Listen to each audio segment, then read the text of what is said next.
This season of the Urban Conservative Podcast is brought to you by Newton for Senate, working to improve education, reduce taxes, and keep North Carolina #1 for business. Find out more at newtonforsenate.com. This episode of the Urban Conservative has also been sponsored by Case Technology Consulting. Help your business get value out of its data and become more efficient and streamlined. Case Technology Consulting. Check out the link in the description.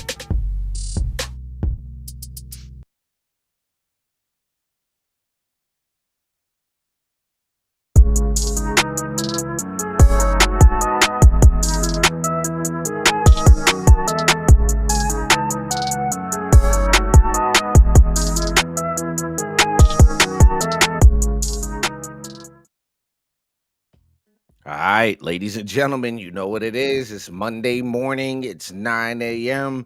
It's time for Top of the Morning here on the Urban Conservative. If you haven't done so already, please jump over to TUCONSERVATIVE.com. You see it on your screen. Not only can you support our mission of sharing conservative values and principles to urban communities and the benefits of conservative policies into those communities, you can get yourself one of those Hamilton plans to help us keep doing what we do. You can also support via CASHAPP $TU Conservative. It is a Monday, which means you survived the weekend. You survived the weekend. Yo, bro, what's good? Are you there, bro? Everything is good. Everything is good. Just like you said, you've made it till Monday. What's your Monday motivation this week? What is your Monday motivation for this week? My motivation for this week is to avoid being called a boy by a grown Democrat man. That's what Now, in all fairness, we're gonna talk about that in a minute. So he got to go all the way in. I told you what happened to me out here, right? No, you did not tell me what happened to you out there. I got called a boy by like a 90-year-old dude. You got what? Hey, boy, hammer the chair. Hey, boy. No. Okay, so 90-year-old guy? You're saying the 90-year-old guy gets a pass for calling you boy? Wait a minute. What? What are you gonna yell at the 90-year-old? What are you gonna yell? I'm confused, bro. You're saying it's okay for the 90-year-old guy. Help me understand why that's okay. He's 90. So what? He's 10 years away from 100. What does that mean? Everything hurts. So you're saying, listen, if it makes him feel better to call me a boy after being alive for 90 years, he was alive. Let me do it like what's his name? Macho Man ran 90 years, brother. Oh, brother, 90 years. Yeah, so you give the 90. What do you yell at the 90-year-old? What do you say? Excuse me, who you calling a boy? So here's the thing, right? Are you saying that this whole LL Cool J being called the boy thing is okay? Yeah, a picture of him or something on. No. Look, I got this right here. You see my screen? Go for it. All right. So you're saying because this dude is older than dirt, he gets away with this. You're saying this is cool. Hold on. And two of the great artists of our time representing the groundbreaking legacy of hip-hop in America, LL Cool J. This is the first time that man has said the letters LL, Cool, and J in any variation in the sentence. Can't be mad at him. I'm no Biden fan at all.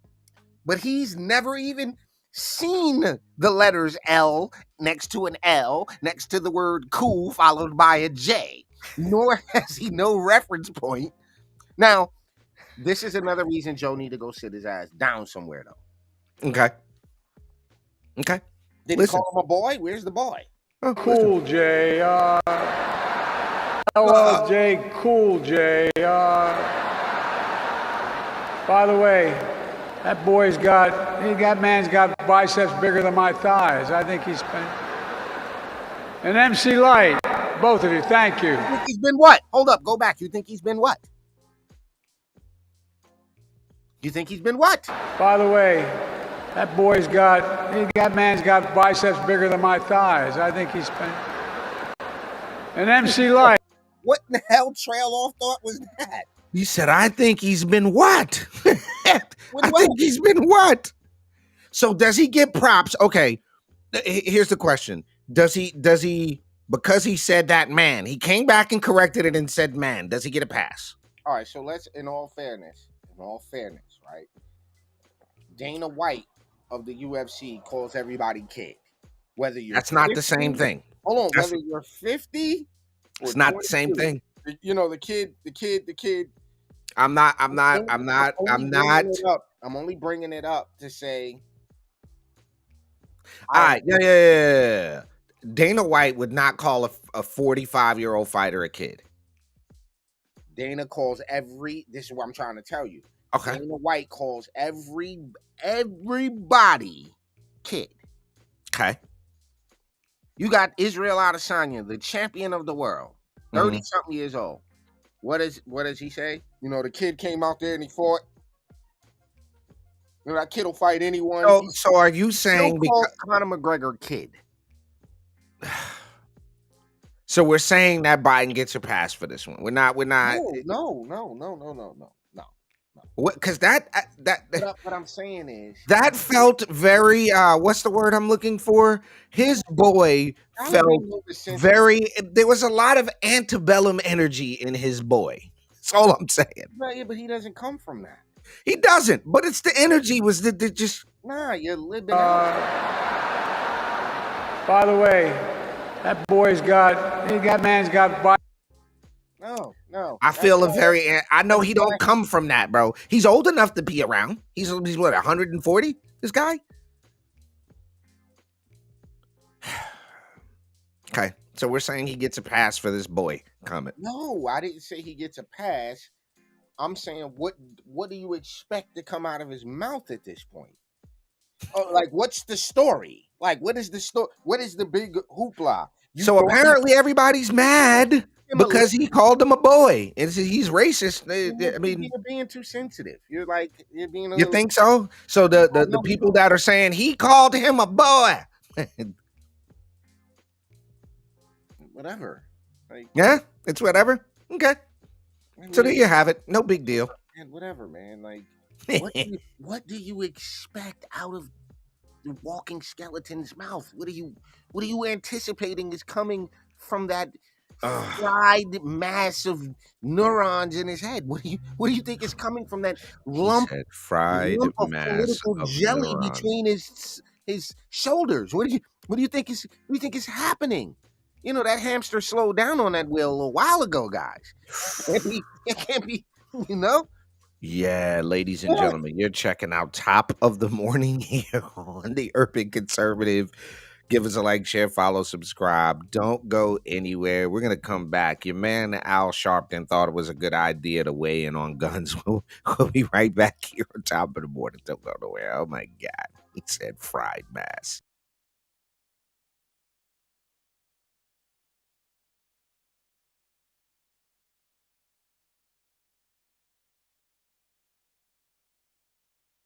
This season of the Urban Conservative podcast is brought to you by Newton for Senate, working to improve education, reduce taxes, and keep North Carolina #1 for business. Find out more at newtonforsenate.com. This episode of the Urban Conservative has also been sponsored by Case Technology Consulting.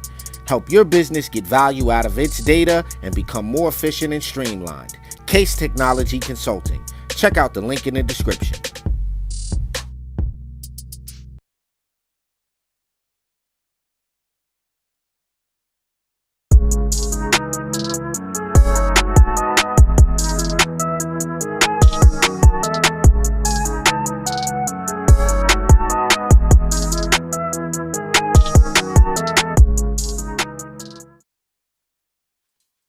All right, ladies and gentlemen, you're back on Top of the Morning here on the Urban Conservative. Jump in the comments, let us know where you're watching from so we can give you a shout out. Got to give a big up to the Granville GOP. We'll see you guys with Lieutenant Governor Mark Robinson. Go to GRANVILLE.NC.GOP to get your tickets to that special event. Support the Granville GOP. Lieutenant Governor Mark Robinson will be in town. Yeah, man, your boy is back, bro. Your boy, Al. You know what I call the ass syndrome, right? You ever heard me say that before, bro? The ASS syndrome. You never heard me talk about the ass acting like an ass? You know what that means? Acting like an Al Sharpton? Nah, Al Sharpton syndrome. That's the when you start talking about it was 246 years. It was 400 years. We couldn't read till 150 years ago. Hold on. This is a perfect opportunity for us to clear up something real quick. Hold on. Yeah, when you say clear up, hold on. Go. Right. Fire. We need you guys, right, to not think that we don't respect the legacy of slavery. It happened. It happened. It did. There are effects. There are. But there are also things that are being attributed to that legacy, which in fact are utter BS. Certified fact. Because of people like Al Sharpton, because of people like, I don't know, pick a insert anybody. Tariq Nasheed, Umar Johnson, Brother Polite, any of these race hustlers, you pick one and put them there, right? They've convinced you that the problems we didn't have after slavery, we say one more time, these guys have convinced you that the problems we didn't have after slavery, like no fathers in the house, like teen pregnancy. Didn't have that problem. Didn't have that problem. We didn't have these problems right after slavery. So what y'all are telling us, and what Mr. Sharpton here, the ass clown here, is telling us, is that it took 200 years or 150 years for the symptoms to manifest. Really? This is just sheer and utter ridiculous, nonsensical nonsense. All right, so listen to this one and check this out. On a Friday appearance on MSNBC, Al Sharpton bemoaned the inability to secure more gun control and claimed there will be no mass killings without mass instruments. Breitbart News reported that reported on Sharpton suggested gun control can be pursued under the banner of civil rights. That's why I brought this up. Because he said we want to sneak in gun control under civil rights. He went on to say that whether gun control is pursued as a civil right or just on guns, people cannot do mass killings unless they have mass instruments. He focused on AR-15s and suggested he is shocked by people who say, no, we're not giving up our AR-15s. Right, but you know what? No one ever asked the question. Define mass.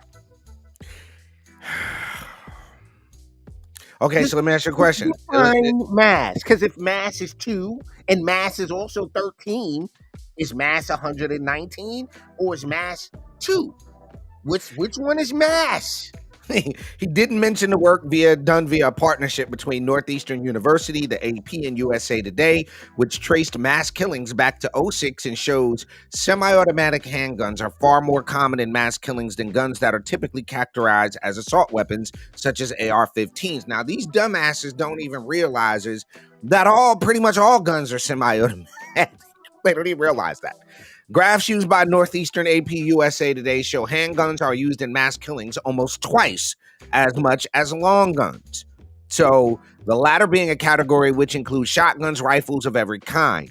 During the MSNBC segment, he pointed to the August 26, 23 Jacksonville, Florida shooting in which a man with an AR-15 killed 3 people at a Dollar General. So mass is 3, I guess, at this point. You got a minimum of 3. Hold up. Ow. They mass shooting every weekend in Chicago. If that's what the definition of mass is, mass shootings. Well, places like Chicago and other places, right?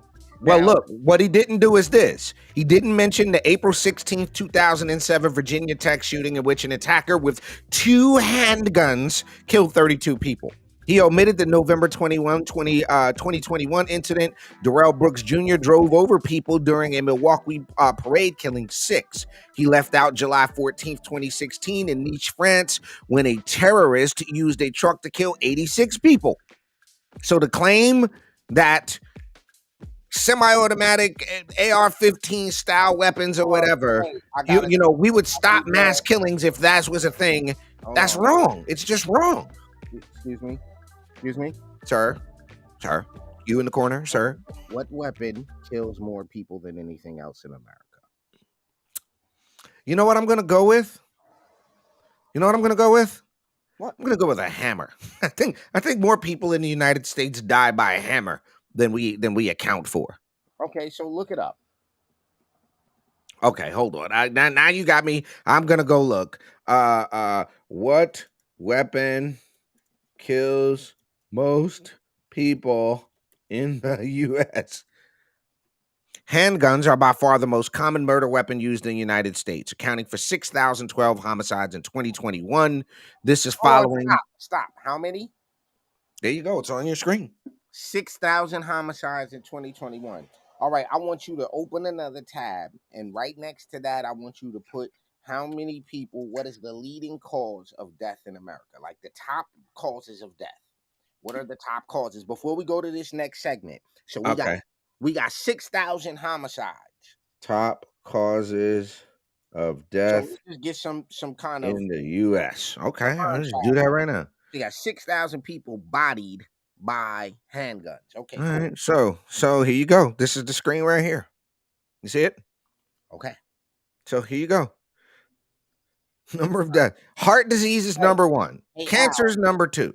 COVID is number 3. Before we get to those 6,000 people, before we get there, right? Let's deal with some of these that's on the screen first. Before we get there, let's look at who ranks the highest in that heart disease category. I have an idea. Who that might could be. Who ranks the highest in these different categories? All right, let's deal with these first. These are hold on. So let me put up another one. Hold on. Keep going. That's all I got. I mean, just we need some contrast. You 6,000 people, and listen, that doesn't include suicides. I'm pretty sure that number includes, like, if that's just homicides, we didn't have to include the number of suicides. No, that's not homicides, but look at this. Leading causes of death, males, non-Hispanic, Black, United States. This is just 2017 numbers. Heart disease was 23%. Cancer is 20%. Unintentional injuries, 8%. Homicide, 5%. So what are we actually talking about right now? What are we actually talking about? It's 2018 numbers they got, but look, all I'm saying at this point is your man Al got it wrong. He got it all the way wrong. And the thing is, they don't know anything about guns. That's how you know they don't know anything about guns. Nothing. At all. They still haven't given us a definition of assault weapon, but save that for another show. Ladies and gentlemen, you're checking out Top of the Morning here on the Urban Conservative. We're going to come right back with one last segment. We're going to talk about the Dallas mayor leaving the Democrat Party, coming on over to the GOP. Don't go anywhere. We'll be right back here on Top of the Morning. Stay tuned.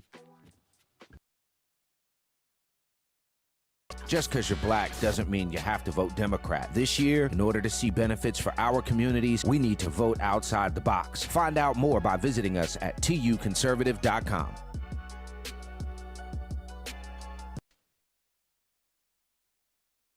Episode of Top of the Morning is brought to you by Edward Jones financial advisor Kelly Harmon, providing you with well-researched guidance backed by Edward Jones' extensive team and technology that help you prepare for retirement, children's education, or other financial goals.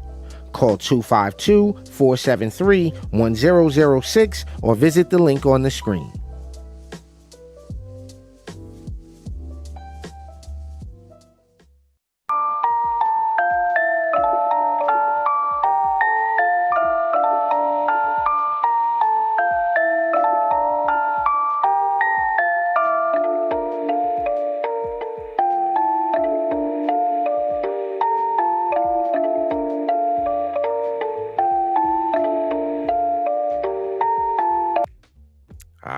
Ladies and gentlemen, you're back. Top of the morning here on the Urban Conservative. Thank you so much for rocking with us here.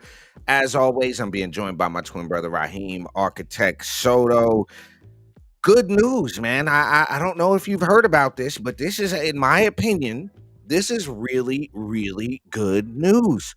The mayor of Dallas, Texas, one of the largest cities in the country, has switched to the Republican Party. Now, let me ask you a question, bro. Okay. Do you think he did that just because becoming a conservative is like the new record deal? I'm sketchy about this right now. Okay, talk to me. Why are you sketchy about this? Well, sometimes it's how you play the game, you know? And I don't know enough. I don't have enough information yet, but I don't know, bro. Something about this one is just, it's internal. I don't have any hard. All right, so look. So here's hard evidence. I'm just like, So look, here's what you got. He's changing his affiliation. He wrote in an op-ed in the Wall Street Journal. He'll be voting in the primary when his career. Hold up. I did not read any of this, so I'm learning about him right now. I'm muting. Okay, so before I tell you what, let's do one better, because here's what's going to happen. We got to have a little bit of a context about this dude. So there is Eric Johnson, attorney, served as the 60th mayor of Dallas since 2019, a Republican since 23. Dang, they update the wiki quick. Johnson served as a Democratic member of the state house, where he represented District 100 in the cities of Dallas and Mesquite, Texas. Born in 75, so he's 3 years older than us. Attended the Dallas public schools until second grade. He received a scholarship to attend the Green Hills School. I don't know what that is, but apparently the Green is a co-educational day school in Addison. The school was founded in 1950 by Bernard 78. It was located 12 miles. Okay, it sounds like a pretty prestigious school. Then through the Dallas Boys and Girls Club. We messed with the Boys Club. Denzel rocked with the Boys and Girls Club. Okay. Johnson went to attend Harvard. Resident of the Cabot House, initiated in the Kappa Alpha Psi, so he's a Kappa. Okay. Standard. Harvard Black Student Association. He became the Lord O'Brien and Stride Wright Scholarship from Harvard for his commitment between the summer of his junior year in college. He studied public policy. He went to California. That might be why he landed on the liberal side, maybe. I don't know. He graduated Harvard cum laude in 88 with a degree in history. He returned to Dallas to work as an investment banker. After the 76 legislature adjourned in 99, he moved to New York City for 3 months. Interned for the NAACP Legal Defense and Educational Fund. Earned his JD from the University of Pennsylvania Law School. Public interest scholar, member of the Journal of International and Economic Law, and a master in public affairs. So he's not a dummy. He was admitted to the bar in 03, served as off counsel to Andrew Kurth Kenyon, LLP, and Oric Harrington and LLP in Dallas. I think he has an impressive resume at this point. He was sworn into the legislature in 2010, filling the vacant seat he won in an election. Prior to that, he defeated the longtime incumbent state representative who was under federal indictment at the time to corruption and abuse of office charges in the 2010 primary with 75%. Dang. He was reelected in 2010, 2012, 2014, 16, and 18. Founded and served as the chairman of the Young Texans Legislative Caucus, which focused on transportation, education, water infrastructure, and other interests. So I don't think this guy's a dummy to go from the legislature to the mayor's office. And then let's just see, because this is us just being unbiased here. Dallas became the top 10 city in the United States to see violent crime fall in all major categories tracked by the Federal Bureau. So he reduced crime. You got that. During his tenure, the city added $14 billion in new development, welcomed major corporations, including Fortune 500, Goldman Sachs, ACOM, CBRE, and Frontier. He appointed Garrett Boone as the greening czar. It looks like, bro, from what I can see here, this whole thing about him switching over. Okay, hold on. Performance at City Hall, the bruh incident. Let's see. On February 2023, posted to Twitter, criticizing as having no interest in reporting the second year of dropping crime rates in the city of Dallas. Interesting. Bruh, national news is always going to chase the trend. Cultivate relationships with quality local news partnerships. That seems about right. He's married with kids, became the first mayor in Dallas series to have a What is child the while in office. incident? So what is the incident? So he used, basically, he criticized the local news media for having no interest in reporting on the second year of dropping crime rates. So he posted. Oh, that might have notably, been an introduction to the red pill. Like, yeah, y'all not even gonna say nothing. We over here doing our numbers. 14. we over here doing our numbers, and y'all don't want to say nothing. So everything that I've heard so far, whether he's a Democrat at this point or not, is great for his city. Now, Dallas Mayor Eric Long is now turning to Dallas. Today, I'm changing my affiliation. He served in the legislature. He did not return a call immediately. His switch came as little shock to Dallas political observers who said he has been signaling for time his leaning towards the GOP and his distancing from Democrats. This is one of the worst kept secret in the world of politics, said Vinny Mancillo, a Dallas area Republican consultant. This has been coming down for a long time. So this is like Misha Maynard. This is like Pat Cotham here in North Carolina.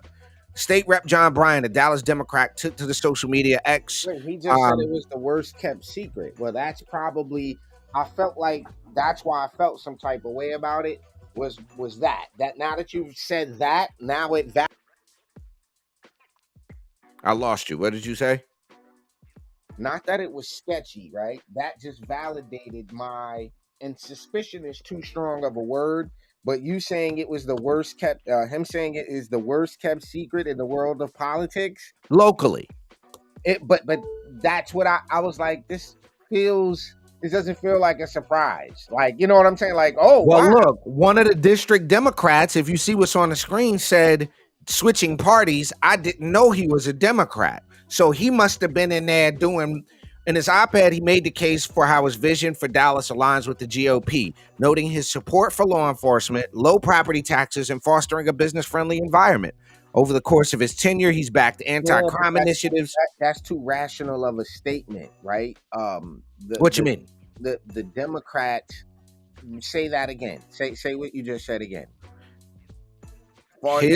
His vision for Dallas aligns with the GOP, noting his support. Stop. So he's a Democrat at this point, but his vision of his city aligns with the things that the Republican Party is espousing. Okay. Right. Noting his support for law enforcement, low property taxes, and fostering a business-friendly environment. No. One thing at a time. So law enforcement. He supports law enforcement. Yeah. They were saying defund, reimagine. They were using all of this language, right? Like reallocate, redistribute, reallocate. Yeah, all of that. They were saying all of those things. Defund the police. He's not with that. Okay, cool. That caused a rift between him and the party because he wants a reduction in crime. He wants his people to be safe. Right. So what was the next piece? So you've got a support for law enforcement, low property taxes.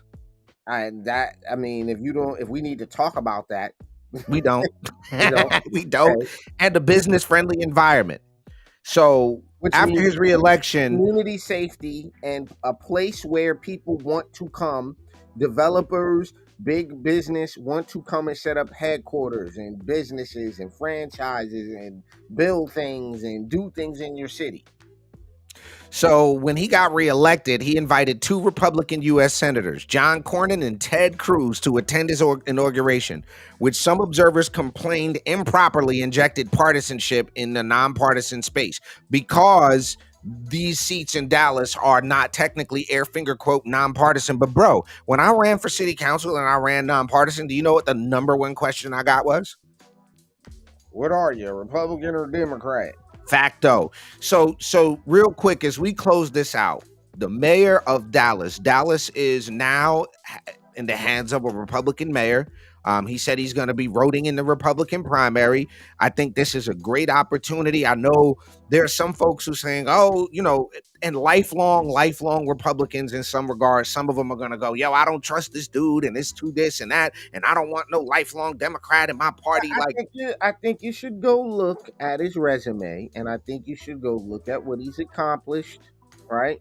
That's all I did. It took me 30 seconds to go look. I think Like, that's what you should do. You shouldn't judge a book by the cover or go with whatever the sentiment is. We're not, obviously, if you're local there, then you knew this. But for those of us who are from New York, North Carolina, other places, just go look.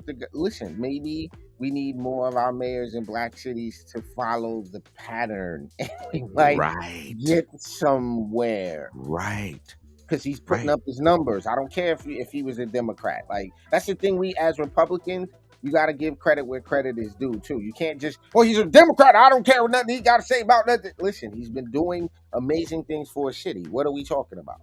Yeah, he's talking about a reduction in crime. He's talking about a safer city. He's talking about economic development. He's talking about supporting the police. Like, come on. Even if the story wasn't that he's now a Republican, and the story was this Democrat mayor is counter the narrative of Democrat ran cities was the story, we'd still be saying the same thing. He's doing his numbers. It wouldn't matter that he's a Democrat. Right. Certified fact. But I think you see now, I think this is just the beginning of the tip of the proverbial iceberg. This is the you're going to see more of this.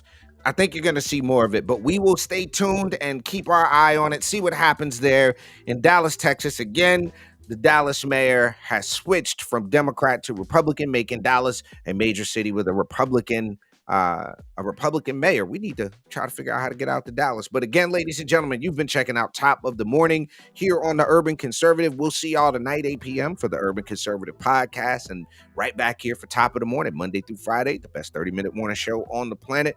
For my twin brother, Raheem Architect Soto, I'm Abdul Ali. We'll see y'all in Granville County this Wednesday. Have a positive and productive rest of your day. Peace and love, y'all.